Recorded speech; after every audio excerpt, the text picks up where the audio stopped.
So for this webinar, I'm going to go through a brief introduction of the platform and then show you how some other people are using it to add value to their marketing initiatives. And then after that, we'll go to some more of the best practices. So traditionally, whenever someone is first getting started with our platform, they'll swap out the sharing buttons that they currently have on their site. We really see this as step one, and we have a whole variety of different buttons you can use. In this example on the screen, FSA Store is using our standard sharing buttons that you see here, but you can also use custom buttons like Rosenberry Rooms is using over here on the left. So there's two benefits to using these type of custom buttons that you see. One is they actually load faster than our standard buttons.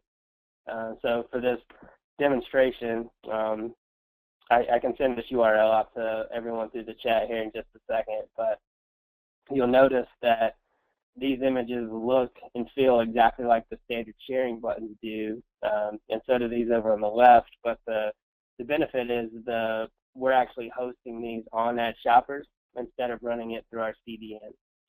So with the standard buttons that you're seeing up here, whenever I refresh this page, you'll notice that there's maybe a half a second load time for the buttons to actually be displayed.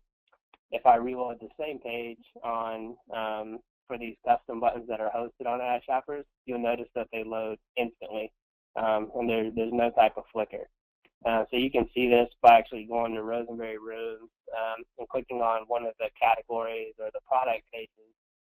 So if I go to this product page, you'll notice that the button's loaded instantly with the page, and there was no additional load time for these buttons up at the top. So in general, with these type of sharing buttons, if you pull the tweet button straight from Twitter, the Wanilo button in this example, and then the Pinterest button directly from those sources, what happens is every time your page loads, it has to ping each one of these services or go to their servers to actually pull down and load those buttons.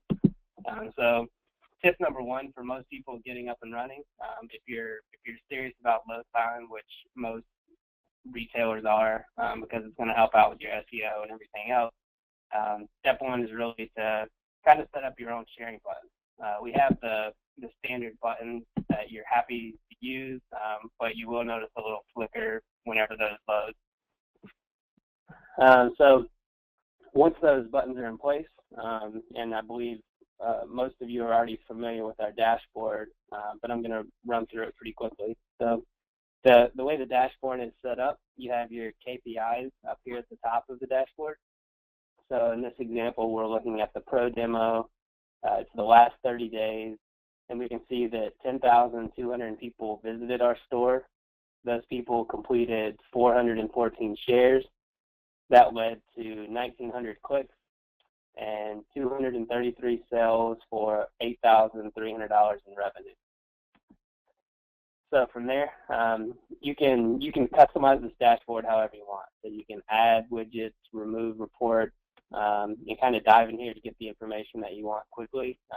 Again, you can move things around and then add widgets up here at the top. So one thing that a lot of people aren't aware of is up here in the top right, whenever you actually click that, this is where you can set up your localization, your shop settings, account settings, and obviously if you need help, we're always available. So you just go to this feedback help link. With the shop settings, this is where you can come to rename your store, or if you have additional stores that you want to add, you can add those from here and change the language type. All of the language translations have been done by the user base, which is really cool. So if anyone here has done that, thank you. Or if there's a language that we don't have that you want to translate it into, then we'll be happy to send you the language file to get that uploaded. And then from there, you can also change the currency that shows on the reporting here. And some people have call centers and things that they want to exclude, so you can drop in those IPs from here, and it's not going to count any of those IPs in any of the tracking that we do. And then under the accounts, or let me go back to the shop settings. So under the shop settings, one new feature that we've added is custom roles. So by default, we have the analyst, developer, and the administrator roles, but you can also set up custom roles. So if you want someone to only have access to the reporting or only have access to social login, for example, you can do that directly from here, and then give the user access at the top left.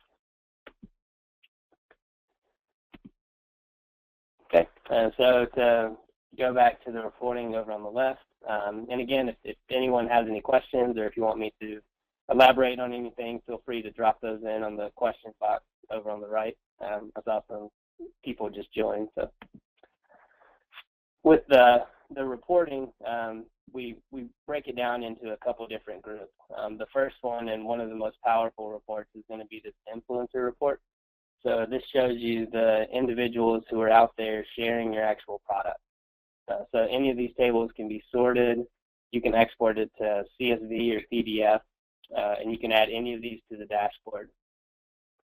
So from here, if you want to learn more about an individual, John, for example, you can click on their name, and this is where it's going to show you how many times that person is shared over the amount of days you have selected, the number of sales, and how much revenue that person has helped drive for your brand. So you probably already have a good idea of the customers who are out there placing the most orders or ordering the most frequently, but what this is going to tell you are the ones who are promoting your brand and driving revenue through word of mouth online, which most people call social. So from here, we encourage you to follow and start building relationships with these type of people. So John, for example, we can follow his Twitter profile directly from here, or you can even click on this image to go to their Facebook page. I'm not logged in right now. So. And then down below, it's going to show us all the products that John has shared.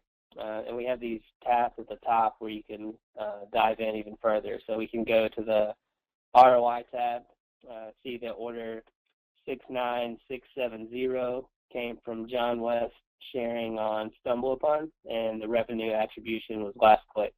So again, any of these can be added to your dashboard. So one of the key benefits here is as you're collecting these influencer profiles, you want to be able to use those to obviously drive more revenue. So one way is to interact directly from our interface, where you go through and follow or start building relationships with these people directly. Another way to do that is to integrate with your email provider. So we have a couple of pre-built integrations with people like Bronto and ListTrack, and we're about to roll out MailChimp, which we use internally. And at the same time, any of this data is always going to be accessible from our API. So if you've never taken a look at the API, everything that I'm showing you and everything that we build on top of that. So your information is always accessible and it's flexible.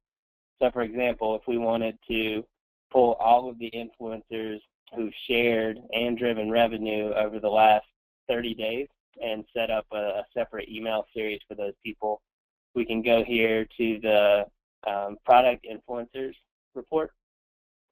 And then this call is going to give you their email, the last place that they shared on, the last share date, and if they've driven any revenue.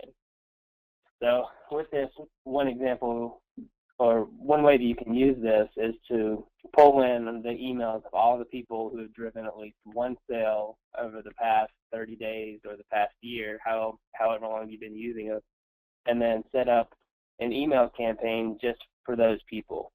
So an example email campaign would be, thanks for sharing example.com. Here's a coupon for 20% off for you and your friends, and start treating these customers a little different than you would a typical consumer.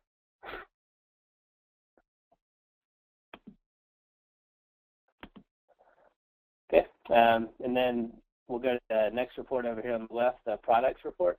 So there's a couple ways that people use this report. One is obviously to see the product that's being shared the most, or the one that is driving the most social sales. But another thing you can do, if you scroll down a little bit, it shows your shares by product. So this is going to show you your most popular SKU on Twitter versus Facebook versus Pinterest.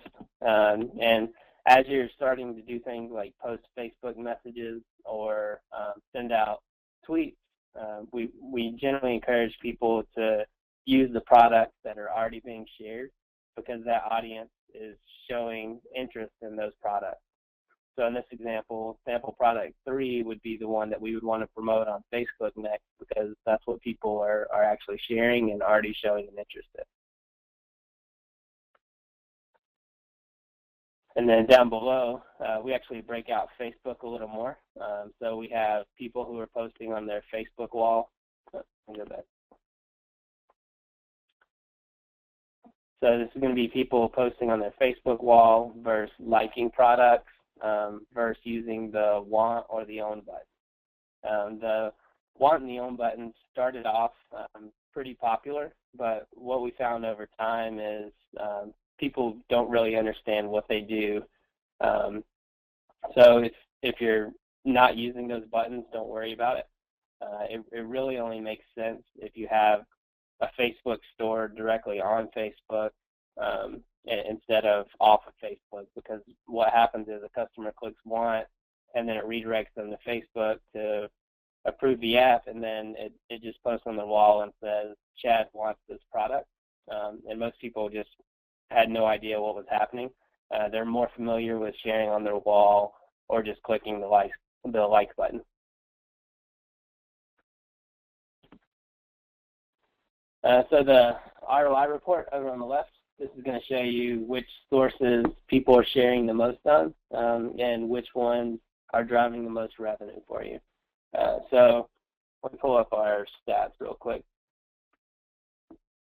So if you're not familiar with this page, it's AddShoppers.com/stat, and it's basically an aggregate view of all the activity that's happening across our network. So from here, you can choose the category. So let's say, for example, we have an apparel store, and we want to look at February of 2014.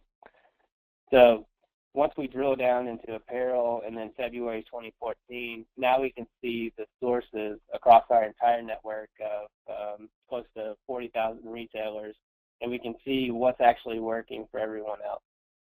So from here, we can see that Facebook is driving the highest number of shares, and it's 41% of total revenue. So one thing that's been really interesting for us to see is the rise of Pinterest, especially across certain categories. So furniture especially, Pinterest has actually passed Facebook as far as percentage of social sales. They're around 31% total, whereas Facebook is only 27%. And if I go to baby and children, it's really interesting that Twitter is 58% of social sales versus the next one, which is going to be email, followed by Pinterest. So, moral of the story, there's no one social network that is dominating across the board.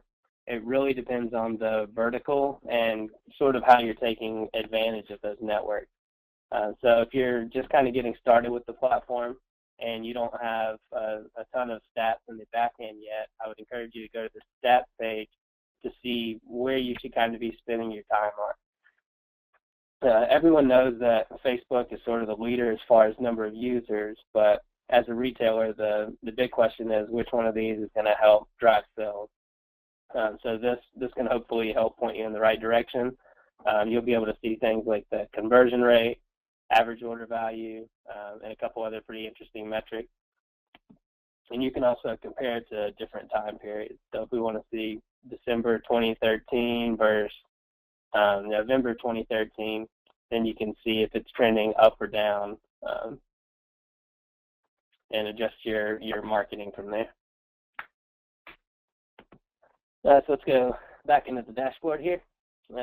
This orders report is going to show you the exact order numbers and the influencer of those orders, the source that they shared on, and the revenue attribution. We recently added the LinkedIn sharing button, and we're not seeing a ton of activity across LinkedIn, but it does drive clicks. And if you have more of like a B2B sale or something along those lines, then that button is now available if you want to give it a try.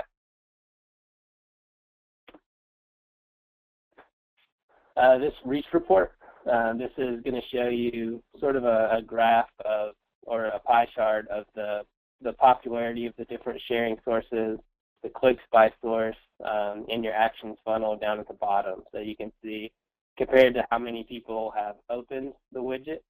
So an open would be someone who comes here and then clicks on Facebook. This would be considered an open, compared to how many people shared versus how many people clicked and how many sales were driven from that. This is all dummy data, so it doesn't look like a funnel, but you get the idea.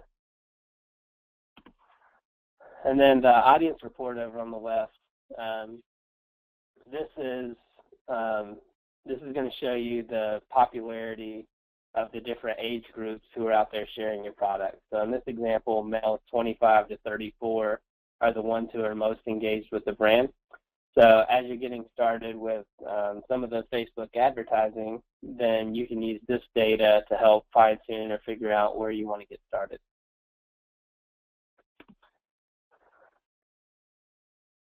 Okay, so I'm going to run through the installation of these apps pretty quickly because I think most people already have these set up. So the social analytics, we really see this as step one, and it's basically like Google Analytics. So it's one code that you put into your footer, and this is how we track all of the activity across your entire site. So up here in the top right is where you can select your different platforms, and we'll have the instructions here. Or if we have an extension, you can click here direct to go download it from the App Store. The ROI tracking, this is going to go on your checkout success page, and this is how it passes back the order ID and the order value. And then from there, you can start using the smart buttons. So the highest performing buttons across our entire network are going to be these buttons that you see over on the left. So these are going to show on every page of your site, whether it's home page, category, search pages, anywhere that the buttons load, they're going to load over on the left side, and they kind of stay there as you browse or as you scroll through the site. So for people just getting started, we typically recommend these buttons, and then from here you can select the sharing sources that you want, and that's going to generate the code that you see over here on the right. One thing to keep in mind with this display counter, you'll see the 0 down here at the bottom. For people who are just installing our buttons, we typically recommend that you remove the display counter. There's been a handful of A/B tests floating around that show by having a 0 down there for the total number of shares, it can actually affect your conversion rate because people assume that if that's 0, then obviously the site has no activity. We're going to be pushing an update soon where you'll be able to say only show the counter after someone shares 5 or 10 times, whatever you want to define. But for now, if you're just getting started and this number is going to be 0, we recommend turning off the display counter. And then the tag that you see up here at the top, that's a link to our social rewards. We'll go into that more in just a second, but if you're not planning on using the social rewards, you can uncheck we call it the social promo callout. You just uncheck this box to get rid of that. And then from there, our classic buttons, these are the ones that you would typically see directly on the product detail pages. So a lot of people put this near their add to cart button, which performs really well. and it's set up the same way as the other button. So you just select your sources here, and then copy and paste this code into your template. And one button that I want to point out here is the share for coupon button that you see at the bottom. This is one of the more powerful buttons that we have available. Let me show you why.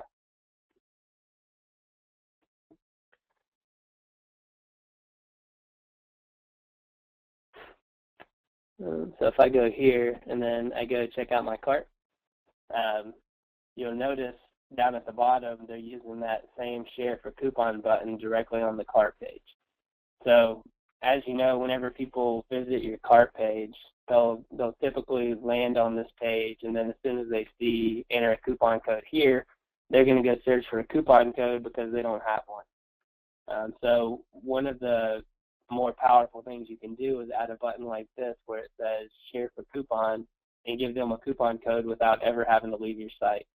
So in this example, the customer clicks on the button and then they see Facebook. I can say $5 when I share on my wall. And then after that share is complete, I'm given the coupon code directly from here. And then I can enter that code right on the page.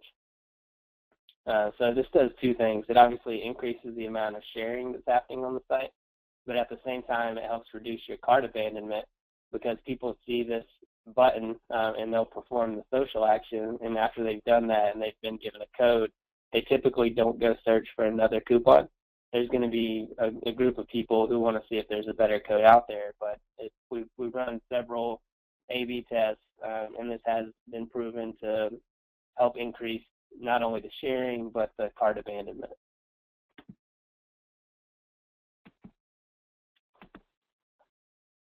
And then we also have the standard buttons. So the Facebook like button, usually the biggest question that we get here is if I already have likes on a page. So if I'm on a product page that already has 200 likes, if I add this button, is that going to start the counter back over 0? And no, it doesn't. So we pull that same count directly from Facebook. And then once you add our Facebook like button, it's going to pick up that count, and you'll be able to track the activity on the back end. So there's no adverse effect on that. And then we also have the Tweet, Google+, and then your Pinterest buttons and things over here. So from there, I'm not sure if everyone here is familiar with the discovery wall, but the way the discovery wall works, so whenever someone typically browses your store, they'll either go to a category or they'll go to search to look for something specific. So the discovery wall becomes a new way or a new page that they can use to browse your entire catalog. So in this example, I'm going to click on look what's trending, and then you'll notice down below it's loading all the products that are trending in real time. And this is set up sort of like Pinterest. So it's going to be sorted by the products that are being shared the most recently. And then it has the infinite scrolling, so once you get to the bottom, it's just going to keep loading more products. So as far as the placement of this, we have some people who put the discovery wall on their homepage, and then we have other people who just kind of work it into their navigation. So on Northline Express, for example, you'll see trending products over here on the left. And whenever you click it, it shows all the products that are trending from here. And this wall can be completely customized. So we're setting up sort of a demo store off of AddShoppers. See if I can get this to load.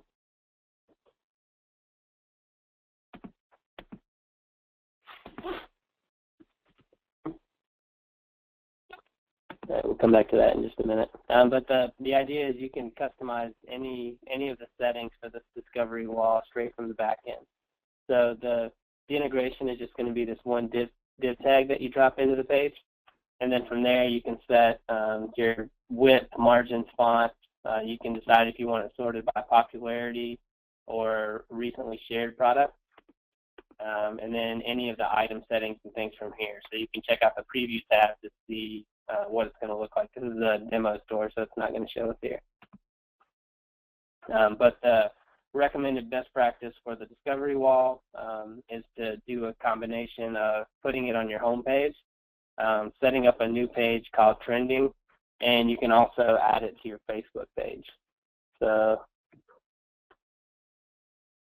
in this example, they have a tab here called Trending Products, and then whenever you visit this page, it's going to give me a login.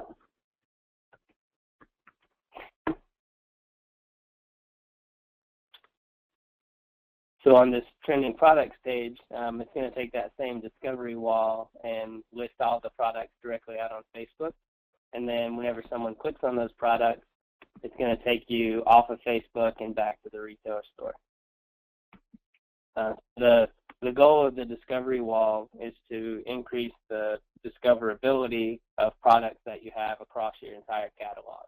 So instead of someone going to one specific product page or landing on a specific category of products, they can browse everything, and it's kind of like a bestsellers list, but it's sorted by the most social products.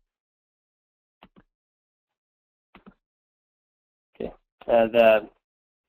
And again, let me see, I think we have some questions over here.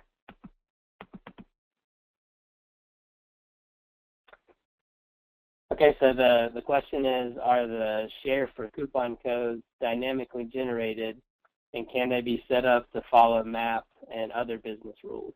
So let me go back to the coupons real quick. So all of the coupon codes are going to be managed from the Social Rewards app. So from here, this is where you can set up a new campaign, and we'll go into this in a little more detail in just a second. But to answer the first question, can they be dynamically created? One option is to enable these unique coupon codes. So what you would do inside of Magento is generate a list of 100 or 1,000 coupon codes, and then upload those directly to our system, and then we'll show each coupon code once. Another option, so if you go to Mobile Home Parts Store, and then let me go to one of the product pages.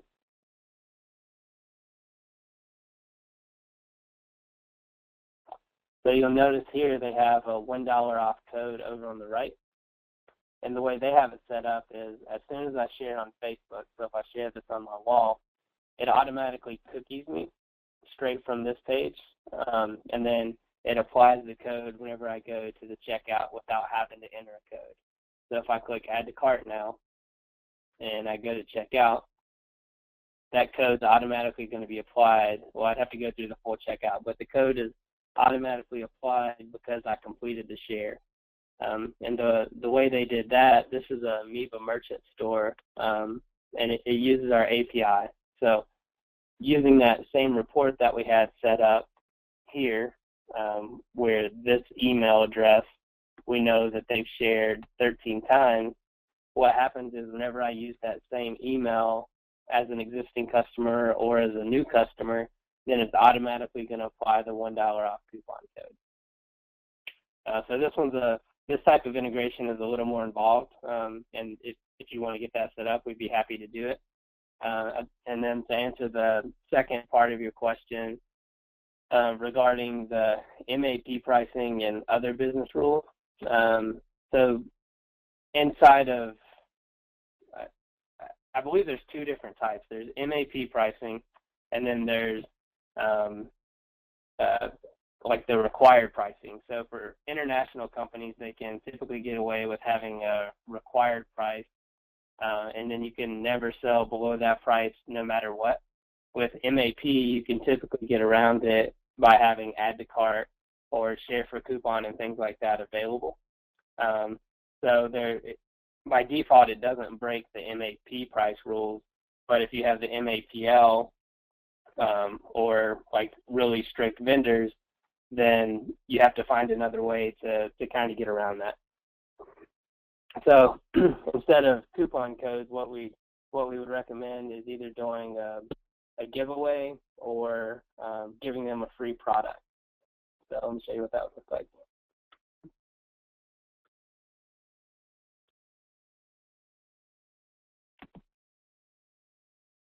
So these guys, we go to the product page. So you'll notice over on the left they have gift. So the idea or the call out here is whenever you click on Facebook, this is going to pop up letting you know that you get this water bottle after you complete a share. And then after that share is complete, you're given a coupon code that you can use to get a free water bottle. So instead of applying a discount to the cart and stepping on your brand's toes that you represent, you can do something like this where they would get a free shirt or a free water bottle or something along those lines. And another option is to set up sort of a landing page like this. So these guys, they sell, I'm not sure how these are classified, but they're basically e-cigarettes, and they have a new product that they wanted to help promote. So what they did was set up this landing page where each share counts as an entry into their giveaway, and they're going to give away 50 of these to new people or anyone who shares. So if I were to share this on Facebook, then after that share is complete, they're going to use the influencers report over on the left to see everyone who shared that page or that product, and then choose a winner from that list to give them a free giveaway from there. So I hope that answers your question, Mark. And if anyone else has any questions on the different types of rewards and things you can do, I'd be happy to go through any one of those.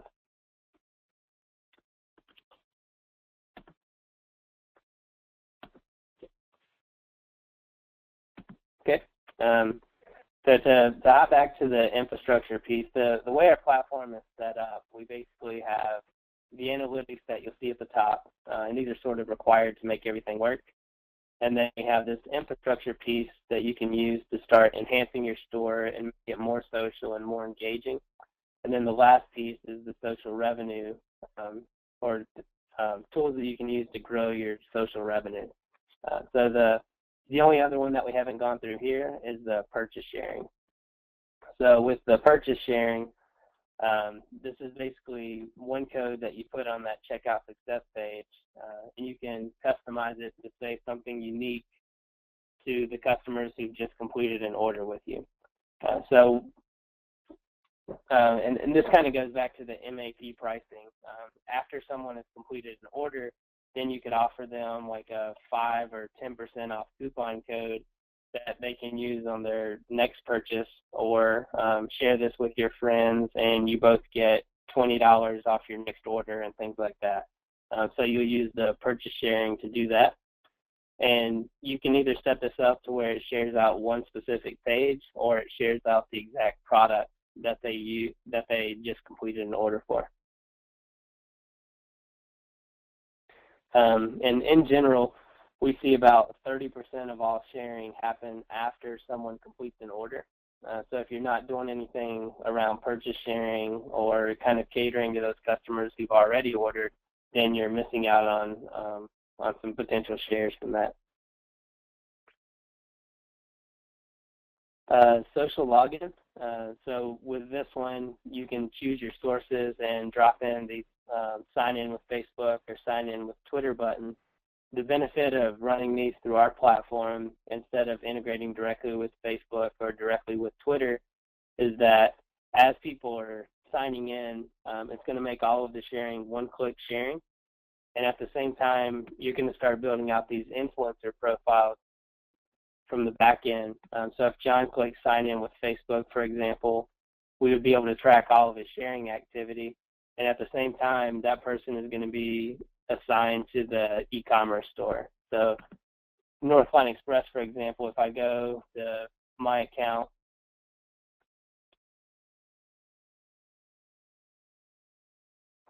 and then click sign in with Facebook, this is going to sign me into AddShoppers, and at the same time, it's going to sign me into their Magento store, so it makes the account registration easier, which in turn helps reduce that cart abandonment, and it gets people through the checkout process a little faster.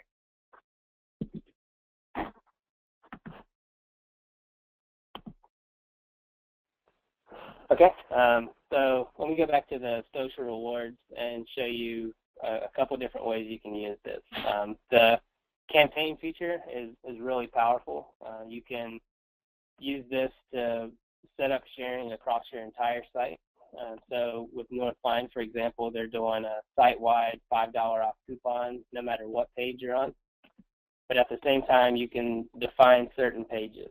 So let's just set up a new campaign. Let's say we want to do it for home furnishings.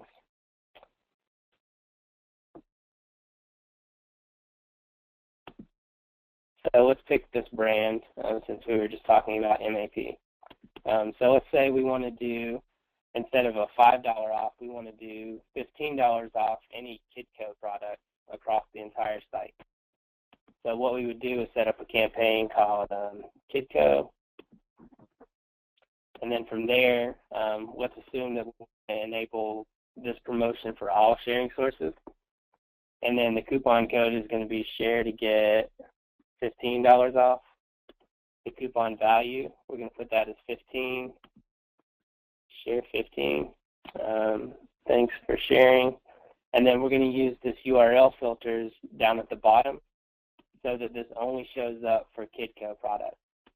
So if I take the Kidco part and use the wildcard, which is just an asterisk, so any page or any URL that contains Kidco, it's only going to show this $15 off promotion to these products.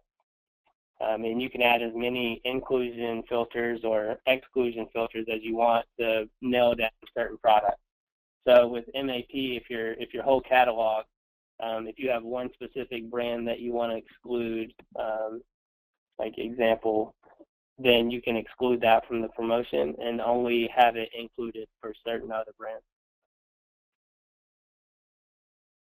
And this is also where you can set up your post-purchase promotion.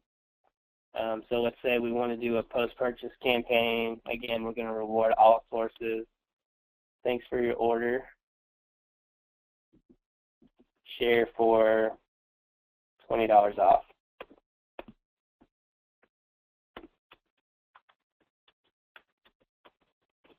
So from here, you can set the static code or enable the one-time code. So we're just going to do share 20, and then we're only going to include this for people who are on the checkout success page or whatever your URL is after someone completes an order. And then if you're doing a giveaway like we just looked at for Green Smoke, and you want to customize what people are seeing here or this message that they're seeing down at the bottom, then you also do that through the social rewards piece.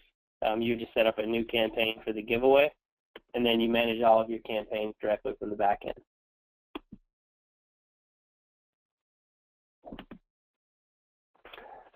Okay, so the two newest apps that we have are going to be the Facebook retargeting and the social retargeting.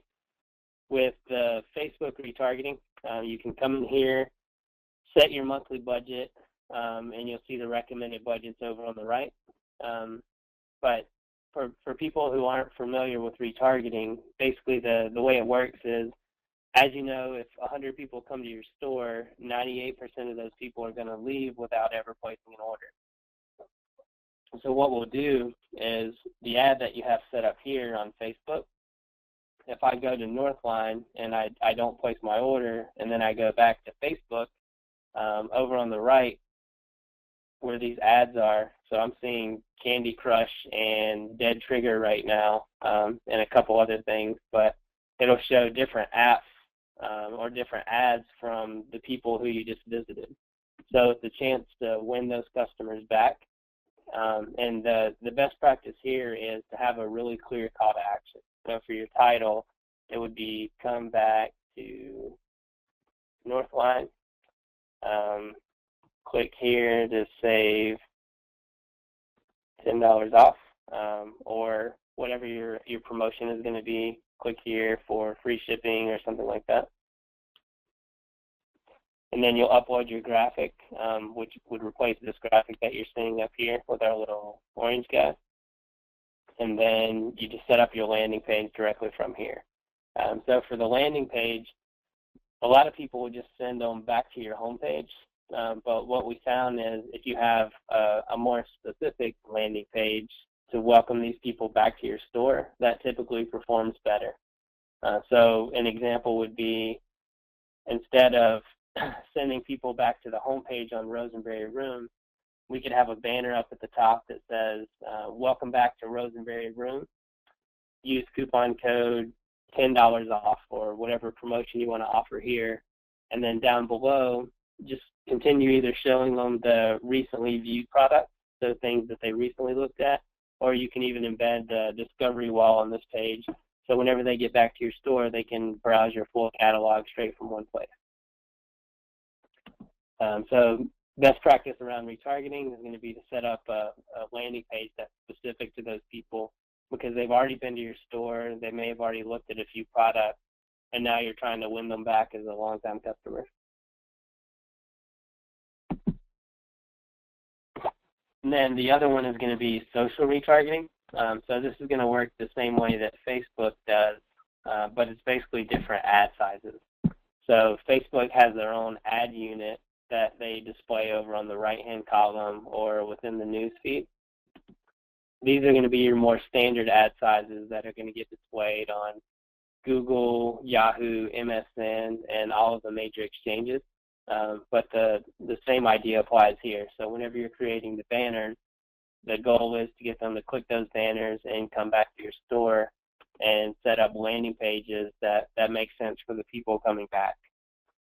So there's a handful of other retargeting solutions out there, like AdRoll, and you can do it through AdWords and a couple other places. But the benefit of running it through our platform or running it through AddShoppers is that we can see the people who are also engaging and sharing your products out. So, for example, if 100 people come to this page and 5 of those people click a like button or they share on Pinterest, what we'll do is spend the majority of the budget towards those people who are more social or more engaged with the brand. And basically what that leads to is a higher return on investment. So if they're already showing buying signs and sharing your products and they just haven't completed their order yet, then we'll put more budget towards that group of customers.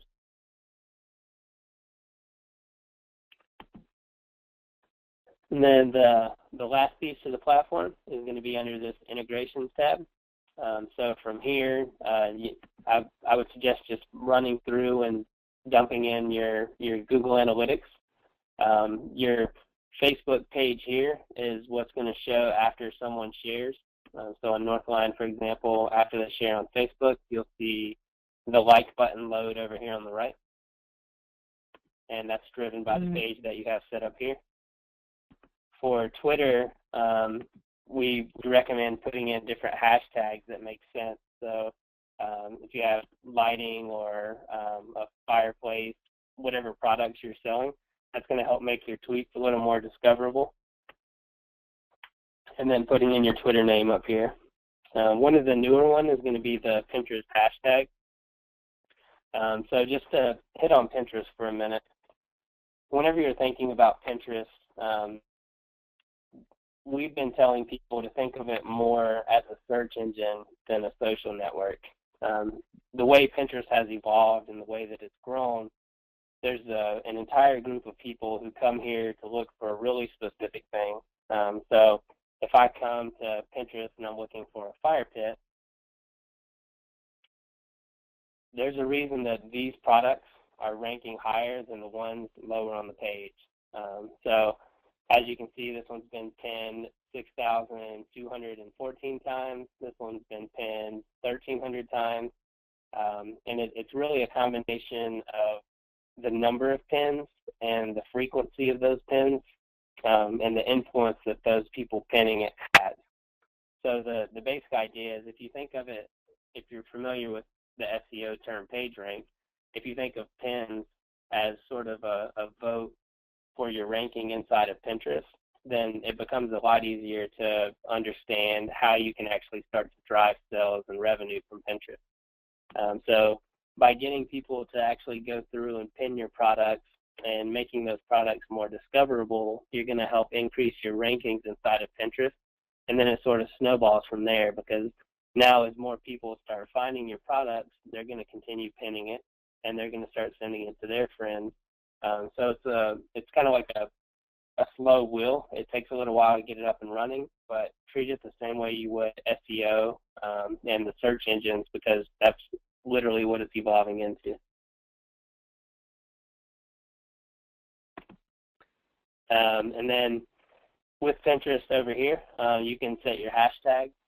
And again, this is just going to help you rank for different things. So if you sold fireplaces or fire pits, you would want to put those hashtags directly in here. And another important thing with Pinterest is they just launched their Pinterest gift section. So let me see if I can find a product here with it. I'm not seeing any of these. Let me try a shirt. So what they're calling this is Pinterest Rich Pins.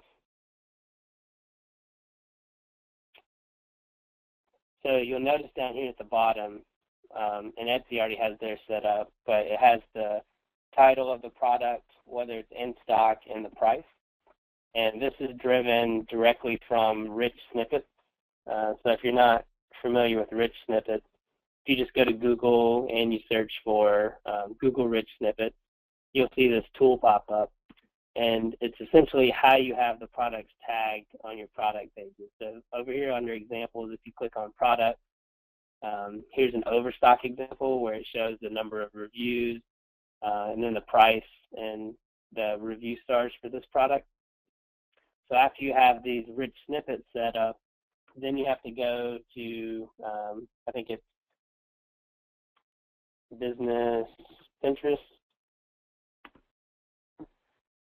And then from here, after you join as a business, you can submit your pages to be indexed so that whenever people are browsing on Pinterest, it'll pull in the stock status and the prices, which in turn helps you rank higher inside of Pinterest when people are searching for things. So especially if you're in apparel and home and garden and baby and some of the more social categories that you would think about for Pinterest, the way Facebook is making changes to their news updates, the only way to really get exposure on Facebook is to do boosted posts and to buy advertising through Facebook. With Pinterest, there's still a ton of free opportunities out there, and it's just going to keep growing as a place where people find gifts and discover new products. So if I had an online store, I would be spending 80% of my time on Pinterest because that's really where we're seeing the most bang for your buck. Some of the more niche networks, Wishpot, we haven't seen a whole lot of activity here, so I wouldn't worry about that one. And then the other one that you can set up is under the partners link. If you want to become sort of an AddShoppers affiliate, what this will do is after you sign up, you'll be given a link that you can use, and then you'll put that link in here. So it'll look something like this, OID equals 123. And then because you have the social by AddShoppers link and you have our little icon over here, if anyone clicks on those and then comes back to AddShoppers, then you'll get credit for having these buttons on your pages as well. So you can check out our partner program from there if that's something that you're interested in. I think we're coming up on the top of the hour. So if anyone has any questions, feel free to put those in over on the right. And this webinar is going to be recorded, and we'll put it on YouTube and a couple other places if you want to share it with anyone from your team. And I know a lot of the recommendations and things that we went over were kind of generic, so if anyone wants to have a follow-up around your specific business goals and how you can use either our platform or social in general to kind of help amplify those, then we'd be happy to have a discussion with you.